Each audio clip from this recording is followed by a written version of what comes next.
Salam sejahtera buat kita semua. Perkenalkan, nama saya Rosmita Haryanja dari program studi Ilmu Hukum. Di sini saya akan memaparkan pemahaman saya mengenai jurnal dengan judul Konstitusi Desa dan Eksistensinya dalam Regulasi di Indonesia. Herman Helen memaknai bahwa konstitusi hakikatnya mempunyai tiga tahap.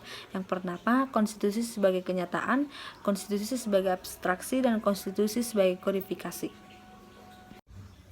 Suatu konstitusi yang telah melewati siklus kodifikasi merupakan cermin bahwa ia telah menemukan wujud dan posisinya sebagai suatu kenyataan kehidupan sosial politik dalam masyarakat. Atau setidaknya konstitusi tersebut dapat menggambarkan konsep fundamental dari sebuah negara atas mapannya pemikiran masyarakat. Memposisikan desa sebagai salah satu substansi pemerintahan yang telah eksis di masa negara Nusantara atau sebelum Indonesia tercetus menjadikan desa telah memposisikan konstitusi pada masa tersebut tanpa melewati tahap abstraksi hingga kodifikasi, sehingga bentuk konstitusi sebagai hukum yang terdapat di dalamnya bersandar pada ketentuan-ketentuan atau hukum alam, jauh dari persepsi nilai yang dibangun pada skema rasionalitas dan logika peraturan. Melalui metode penelitian yuridis normatif dan 3 pendekatan sejarah, konseptual, dan perundang-undangan. Prinsip utama sebuah konstitusi paling tidak harus memiliki 4 fungsi penting, yaitu yang pertama fungsi limitatif atau pembatasan kekuasaan, yang kedua fungsi integratif, di mana fungsi ini menginginkan proses integrasi secara teritorial, yurisdiksi maupun tata kelola dalam sebuah wilayah. Yang ketiga itu fungsi protektif. Fungsi ini memosisikan bahwa konstitusi harus mengatur prinsip-prinsip dasar yang berkaitan dengan perlindungan terhadap hak-hak dasar kehidupan masyarakat. Yang keempat, fungsi transformatif adalah kemampuannya untuk melakukan rekayasa sosial dalam ketatanegaraan secara komprehensif konseptual.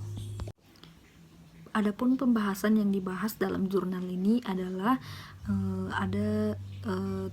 Yang pertama itu orisinalitas data atau praktik berhukum sudah ada sebelum konstitusi. Yang kedua adalah identifikasi hukum adat sebagai objek nemui, dan yang ketiga merangkai tentang konstitusi desa dan telaahnya dalam regulasi tentang desa. Konstitusi merupakan kaidah dalam bentuk tertulis atau tidak tertulis yang memiliki 3 nilai. Yang pertama itu nilai normatif, yang kedua itu nilai nominal, yang ketiga itu nilai semantik.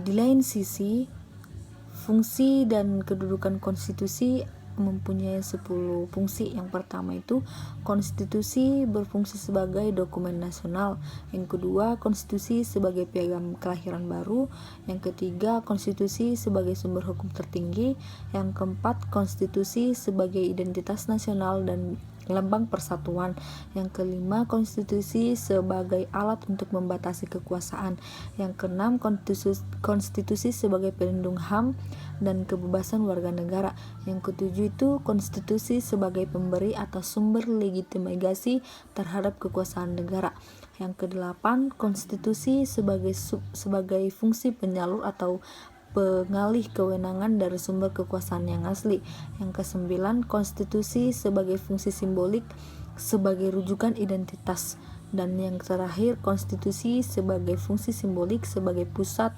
upacara.